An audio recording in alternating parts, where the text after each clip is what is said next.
한 농부가 기름진 산등성에 포도밭을 만듭니다. 뜨거운 태양 아래 열심히 땅을 갈고 또 파고 그러면서 포도밭을 더욱 기름지게 만들었습니다. 그리고 잘 익은 포도밭에다가 극상품 포도나무를 심었습니다. 그는 도둑과 새로부터 포도를 안전하게 하기 위해서 그리고 여러 농기구들을 보관하기 위해서 밭 한가운데 망대를 세웁니다. 그리고 그는 포도주, 극상품의 포도를 수확한 후에 할 포도주를 거둘 술틀도 만들어 놓았습니다. 준비를 마친 농부는 극상품 포도가 열리기를 기다립니다. 당연하겠죠, 그죠? 최선을 다해 포도밭을 일구었고 극상품 포도나무를 심었기 때문입니다. 때가 되었습니다. 수수때가 되었을 때 농부의 기대와는 다르게 극상품 포도나무에는 먹지도 못하고 쓸모없는 들포도가 열렸다고 합니다. 그런데 지금부터가 좀 재미있는 이야기입니다. 너무도 실망한 농부가 예루살렘 주민과 유다 백성들을 불러놓고요. 자신과 포도원을 놓고 사리를, 시비를 누가 옳은지 누가 그른지를 판단해달라 이렇게 요청을 합니다. 이 말은 농부가 포도원하고 이게 싸우겠다라는 것이죠. 저 농부가 왜 이랬을까요? 자신의 수고와 사랑에 미치지 못하는 포도원을 보고 정신이 이상해졌다고 볼 수도 있을 것 같습니다. 한번 상상해 봅시다. 농부가 얼마나 화가 났으면, 얼마나 속상했으면 그 포도원을 상대로 고소를 했습니다. 여러분이 농부라면 어땠을까요? 그럼 시비를 가려달라고 이야기를 들은 예루살렘 주민과 유다 백성들은 어떠한 판결, 어떠한 생각을 드러냈을까요? 물론 우리가 읽은 성경에는 예루살렘 주민과 유다 백성들의 답은 나오지 않습니다. 하지만 5절과 6절의 농부의 마음, 그 마음과 아마 같지 않았을까라는 겁니다. 농부의 마음은 이랬죠. 울타리를 걷어버릴 거다. 담을 헐어버릴 거다. 다시는 가지치기나 흙을 북돋거나 거름도 주는 이러한 수고를 하지 않을 것이다. 이 말은 포도원을 더 이상 농부가 돌보지 않겠다는 겁니다. 아마 예루살렘 주민과 유다 백성들은 그 농부의 말에 동의했을 거예요. 저와 여러분도 아마 누구도 그 말에 토를 달지는 못할 것 같아요. 이제 포도원은 이제 황폐함만이 남았습니다. 그죠? 그런데 반전이 일어나죠. 7절 초반부에 이렇게 얘기합니다. 포도원은 이스라엘 족속이고요. 그 다음에 극상품 포도나무는 유다 사람이다라고 말을 하고 있어요. 이제 큰일 났죠. 농부가 예루살렘 사람들과 유다 사람들에게 지금 이 상황을 어떻게 하면 좋으냐라고 물었었어요. 그러자 농부의 마음에 그들도 동의를 한 것으로 볼 수 있습니다. 결국 농부의 결정에 동의한 유다와 예루살렘 사람들은요, 스스로 자신들의 황폐함, 다른 말로 하면 사형 선고죠. 판결로 한다면 사형 선고를 내리게 된 것이죠. 스스로 내리게 되었다는 것이죠. 우리가 잘 아는 사무엘하 12장 말씀에 보면 나단 선지자가 다윗 왕을 책망하는 말씀 기억하시죠? 그 이유가 우리아의 아내 바세바를 취하면서 우리아를 전장터로 보내어 죽게 하는 그러한 사건 때문이었습니다. 그 죄를 나단 선지자가 폭로하고 다윗은 어떤 결정을 내리죠? 오늘 예루살렘과 유다 사람처럼 그는 죽어 마땅하다라고 이렇게 사형 선고를 내려버렸습니다. 여기서 우리는 질문을 하게 됩니다. 사형이 선고된 다윗의 죄, 그리고 스스로 자신들을 황폐함으로 몰아간 예루살렘과 유다 백성들의 죄가 무엇일까요? 그들이 지은 죄가 무엇이기에 그들은 스스로 사형 선고를 내렸을까요? 우리가 그들의 죄를 알기 전에 성경에서 말하는 죄가 무엇인지를 알 필요가 있을 것 같아요. 주일 예배를 드리지 않는 것이 죄일까요? 아닐까요? 뭐 친구들하고 술 한잔 하는 것이 죄일까요? 아닐까요? 거짓말하면 죄일까요? 아닐까요? 이웃에게 나쁜 말, 뭐 욕설을 하면은 죄일까요? 아닐까요? 지금 예배 시간인데 하나님께 예배하지 않고 딴 생각을 한다면 죄일까요? 아닐까요? 참 난감하죠? 무단횡단 한 번도 하지 않은 사람 손 들어봐요. 거짓말이나 욕이나 혹은 윤리적인 법 아니면 우리 헌법에서 정하고 있는 그러한 규율을 어긴 것. 주일 예배를 한 번도 빠지지 않았다, 평생에. 예배 시간에 딴 생각한 적 한 번도 없다. 없을 거예요, 그죠? 그렇다면 저와 여러분 모두는 죄를 지었죠. 죄인입니다. 이런 것들이 왜 죄일까요? 우리가 규칙으로 정해놓았기 때문입니다. 그죠? 기준과 법을 만들어 놓았는데 그것을 어겼기 때문이에요. 법은 지키라고 만든 것이지 어기라고 만든 것은 아닙니다. 그죠? 지키지 않으면 나뿐 아니라 누군가의 생명이 위협될 수 있기 때문에 우리는 최소한의 기준을 정하고 그 기준에 맞는 삶을 살자라고 이렇게 합의를 한 것입니다. 그렇게 법은 사람을 살리기 위해 만든 법이에요. 모든 법은 사람을 사람답게 살기 위해 만들어졌습니다. 그래서 우리는 그 법을 지켜야 합니다. 그러니까 법을 어기는 것은 죄를 짓는 것이죠. 율법도 마찬가지입니다. 그죠? 율법은 하나님의 사람으로 살기 위해 하나님께서 모세를 통해 전해준 법이에요. 최소한의 가이드를 줌으로써 하나님의 백성으로 살아가는, 그리고 서로가 서로의 공동체로 살아가는 기준을, 이렇게 방향을 제시해 주는 겁니다. 그런데 어떤가요? 앞서 이야기했습니다. 상황에 따라, 삶의 자리에 따라 이런 법들이 지키지 못할 수도 있어요. 바뀔 수도 있어요. 그죠? 누구도 완벽하게 지키지 못하는 것으로 한 사람을 죄라고, 죄인으로 이렇게 몰아간다는 게 가능할까요? 맞지 않아 보인다는 겁니다. 그래서는 안 될 것 같아요. 우리가 잘 아는 한 분이 그러했다라고 우리는 생각합니다. 예수님이죠. 예수님은 안식일에 병자를 고치는 일을 하셨습니다. 당시의 법으로는 안식일에는 그러한 일을 하면 안 돼요. 그들이 정해놓은 법이었어요. 안식일을 지키는 것은 하나님의 백성으로 살아가는 최소한의 수단이었어요. 기준이었어요. 하지만 예수님은요, 안식일법을 어기셨어요. 왜 어기셨을까요? 생명을 살리기 위해서. 예수님에게는 생명을 살리는 일이 우선이었다는 겁니다. 예수님에게 법은 사람을 살리기 위해 있는 것이었어요. 그것이 사람을 죽이는 일이라면 그 법은 잘못됐다는 것이죠.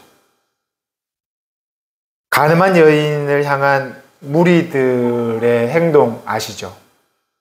거기서 예수님이 말씀합니다. 죄 없는 자가 돌로 치라. 그러자 그 많던 무리들이 다 떠났다고 합니다. 그들이 만들어 놓은, 우리가 만들어 놓은 법으로는 누구 하나 자유로울 수 없습니다. 모두가 죄인입니다. 이처럼 법으로 사람을 자유롭게 하지 못하게 하고 오히려 죽이게 한다면 그것은 기준이 될 수가 없는 것이죠. 그죠? 이것이 법의 한계입니다. 모든 법을 완벽하게 하나도 빠짐없이 지키는 사람은 없어요. 그렇기에 인간은 인간을 정죄할 수 없습니다. 인간이 법을 만들었지만 그것을 모두 지킬 수 없는 존재이기에, 그것이 인간이기에 인간은 인간을 정죄할 수가 없다는 겁니다. 우리가 만든 법, 그것이 율법이라도 법으로는 모두가 죄인일 뿐임을 알게 합니다. 그러기에 누가 누구를 정죄할 수 없다는 거죠. 그렇다면 모두가 짓는 그 죄로서는 다윗과, 그리고 오늘 포도원이죠. 예루살렘 사람들과 유다 백성들입니다. 그들을 사형으로, 죄인으로 내몰 수는 없을 것 같아요. 그렇다면 다윗의 죄가 뭘까요? 예루살렘 사람들과 유다 백성들의 죄가 무엇일까라는 겁니다. 왜 그들이 사형 선고를 스스로 내렸을까요? 성경에서 말하는 죄는 우리가 잘 알듯이 하나님을 알지 못하는 거예요. 하나님과 관계없이 살아가는 삶을 우리는 죄라고 말하는 거예요. 하나님 떠난 삶. 농부는요, 여기서 농부는 하나님이겠죠, 그죠? 포도원과 포도나무와 직접적으로 관계하셨어요. 오늘 말씀을 읽었습니다. 산등성에 기름지게 하기 위해서 땅도 갈고 파고 돌을 걸어내고 거름을 주고, 그죠? 망대도 세우고 울타리도 치고 거기에 극상품 포도나무를 심었다는 거예요. 그렇게 기름진 땅에 극상품 포도나무를 갖다 놓았어요. 농부는 포도나무와 직접적인 관계를 하셨다는 겁니다. 이 직접성은 둘 사이에 그 어떤 것도 끼지 않는 상태예요. 우리는 죄를 하마르티아라고 이렇게 말해요. 히브리어로 그렇게 말합니다.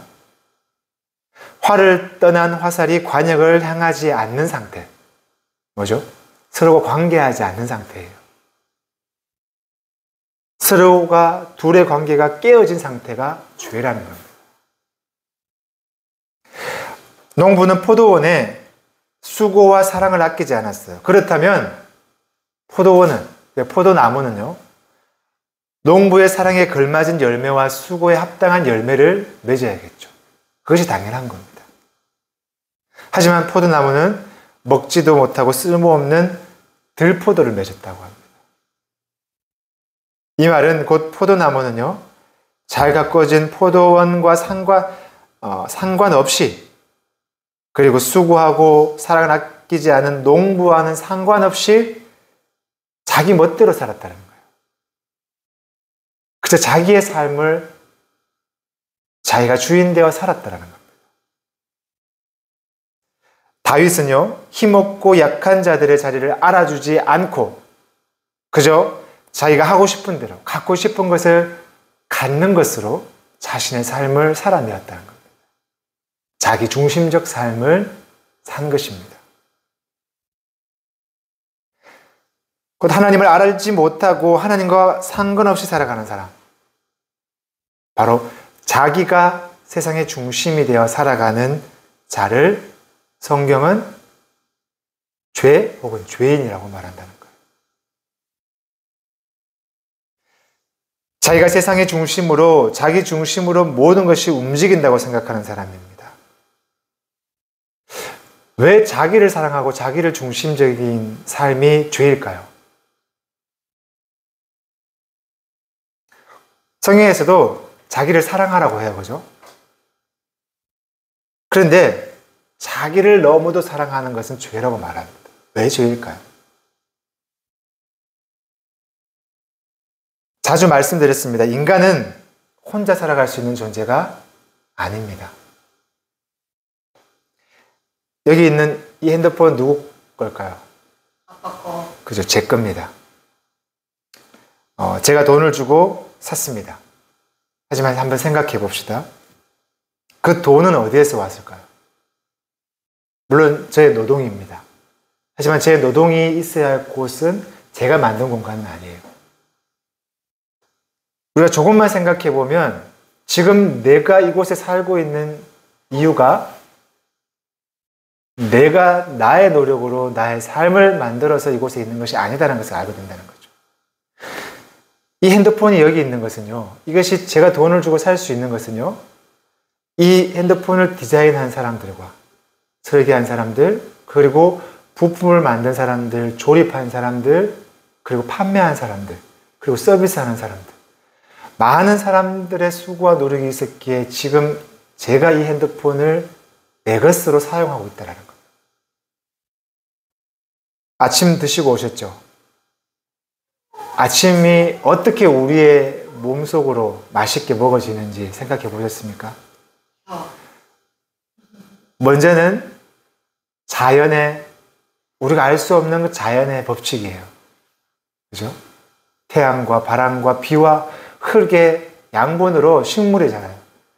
그 식물을 열심히 키운 농부들의 땀이 있어요.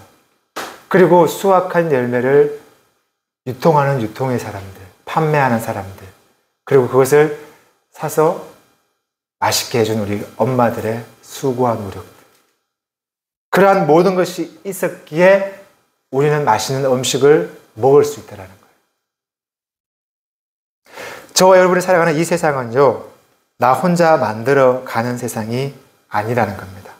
나 혼자서는 이 세상이 돌아가지 않습니다. 그런데도 이 세상이 내가 중심이라고 말할 수 있을까라는 겁니다. 내가 세상의 중심이 되어 내 삶을 살아간다라고 말할 수 있을까라는 것이죠. 내가 하고 싶은 대로, 내가 하기 싫은 것은 하지 않고 남이 어떻게 되든 나만 아니면 돼라는 생각, 자기 중심적인 삶을 살아도 괜찮을까라는 것입니다. 다시 말씀드리지만 성경은 그러한 삶을 그렇게 살아가는 자를 죄인이라고 말한다는 거예요. 하나님이 세상을 만드시고 마지막에 인간을 만드셨습니다. 어떻게 만드셨어요? 티끌로서 아무 보잘것없는 아무것도 아닌 것으로 하나님께서 하나님의 형상으로 만드시고 또 그 속에 하나님의 생기를 불어넣으셔서 우리에게 생명을 주셨어요. 이것이 중요합니다. 지금 우리에게 주어져 있는 이 생명은 저에게만 있는 건 아니에요. 함께 예배하는 여러분에게 있습니다. 예배 자리에 있지 않는 그들에게도 있습니다.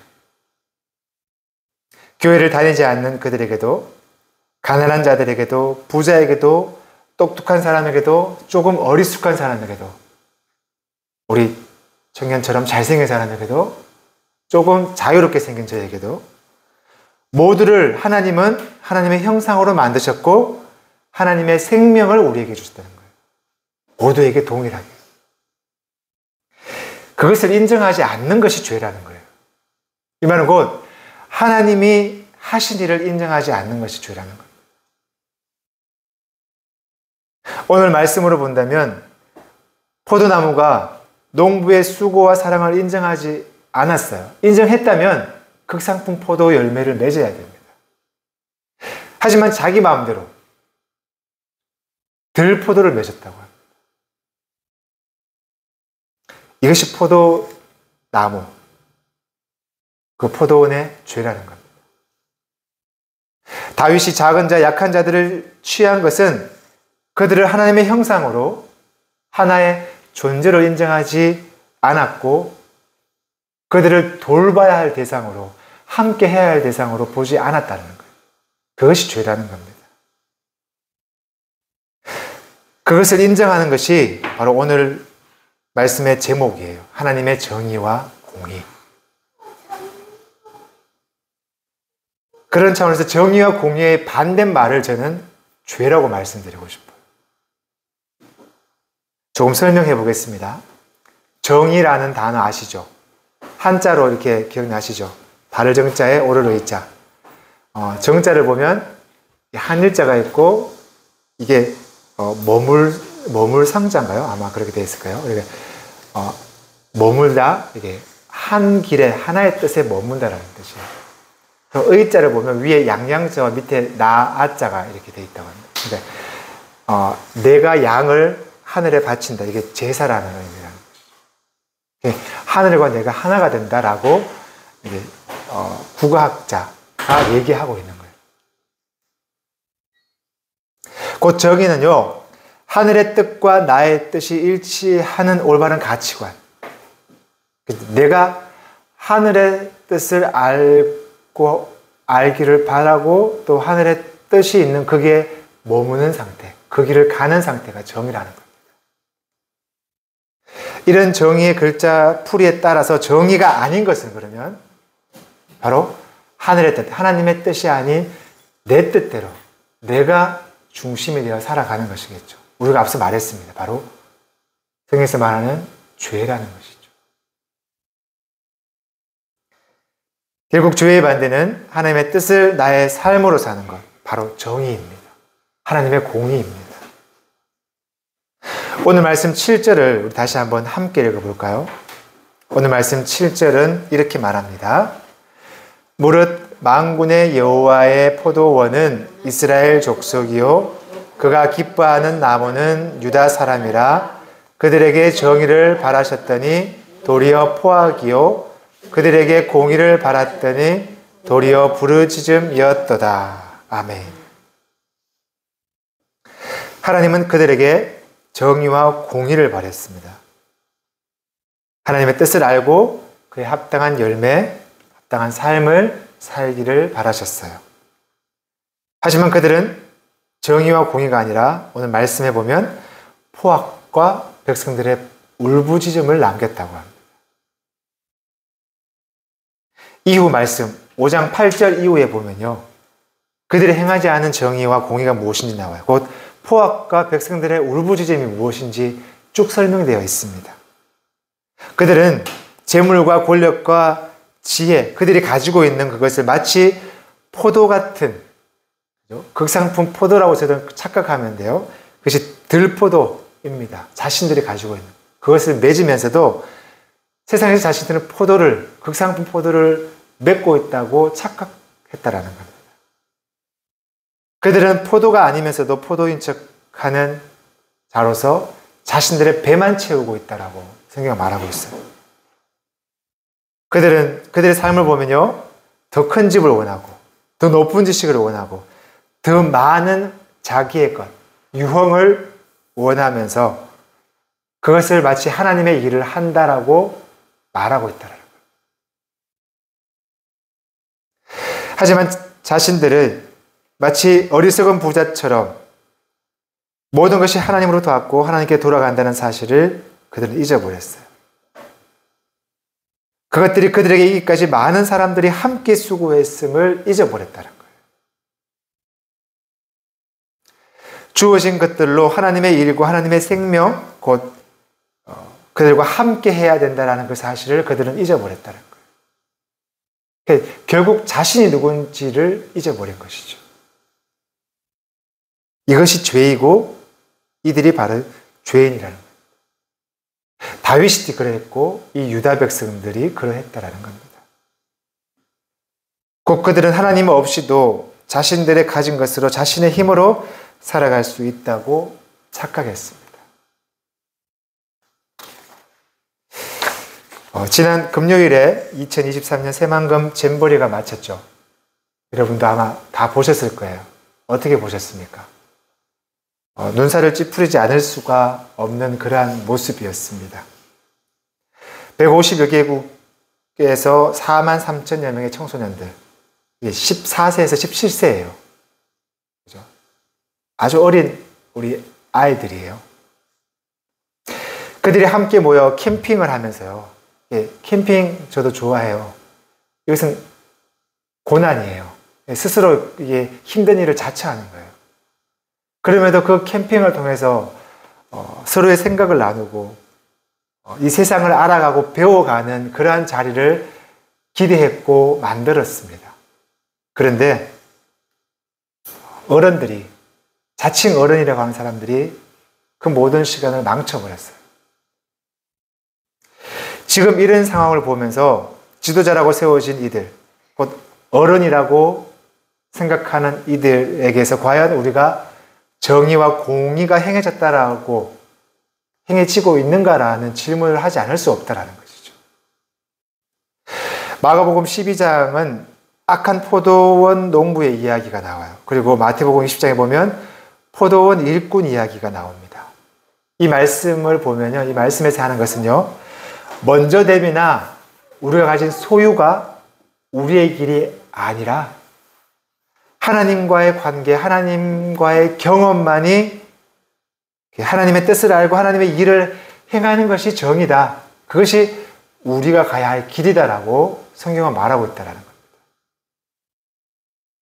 지난주에도 예화로 드렸던 그 세탁소 옷걸이 이야기에서도 동일하게 말하고 있어요. 지금 입혀지는 그 옷이 너가 아니다라는 겁니다. 너는 하나님의 형상이다라는 거예요. 그렇다면 저와 여러분은 그 정의를 행하고 있을까요? 다른 말로 저와 여러분은 하나님의 형상으로 이 땅에 살아가고 있을까요? 라는 질문을 드립니다. 정의는 대통령이나 지도자들에게 필요한 것이지 나와 상관없어 라고 말씀하실 겁니까? 아닙니다. 정의와 공의는요, 하나님의 정의와 공의를 우리말로 바꾸면요, 하나님의 사랑입니다. 사랑은 서로의 존재를 하나님의 형상으로 인정하는 거예요. 그 삶을 정의라고 말하는 겁니다. 자신이 그리고 서로가 존재 그 자체로 인정하는 것, 인정되는 것이죠. 내가 하나님의 형상으로 인정되고 그리고 그 인정됨이 결국에는 나와 함께하는 누군가, 그도 하나님의 형상임을 인정하는 것이라는 거죠. 이것이 사랑이라는 겁니다. 설교를 준비하면서 함께 묵상했던 시편 67편 말씀이 있습니다. 시편 67편 여러분 한번 찾아볼까요?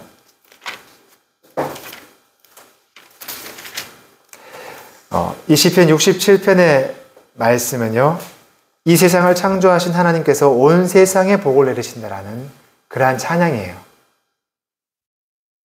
하나님은 이 세상, 온 세상을 사랑하신다라는 거예요. 하나님이 선택한 유다 백성만이 아니라 온 세상에 복을 주기를 원하신다라는 겁니다. 교회 안에 있는 사람만이 아니라 이 세상에 있는 모든 이들, 그들 모두에게 하나님이 이 세상을 사랑한다라고 말씀하고 있습니다. 오늘 67편 시편 기자는요, 그 하나님을 경외하자. 그 하나님을 경외하는 것이 우리의 자리다라고 말하고 있습니다. 이 세상을 사랑하는 그 자리, 우리 모두가 하나님의 형상임이 인정되는 그 자리가 우리의 자리입니다. 시편 67편을 제가 읽고 설교를 마치겠습니다. 하나님은 우리에게 은혜를 베푸사 복을 주시고 그의 얼굴빛을 우리에게 비추사 주의 도를 땅 위에, 주의 구원을 모든 나라에게 알리소서. 하나님이여, 민족들이 주를 찬송하게 하시며 모든 민족들이 주를 찬송하게 하소서. 온 백성은 기쁘고 즐겁게 노래할지니 주는 민족을 공평히 심판하시며 땅 위의 나라들을 다스리실 것임이니이다. 하나님이여, 민족들이 주를 찬송하게 하시며 모든 민족으로 주를 찬송하게 하소서. 땅이 그 소산을 내어 주었으니 하나님 곧 우리 하나님이 우리에게 복을 주시리로다. 하나님이 우리에게 복을 주시리니 땅의 모든 끝이 하나님을 경외하리로다. 아멘.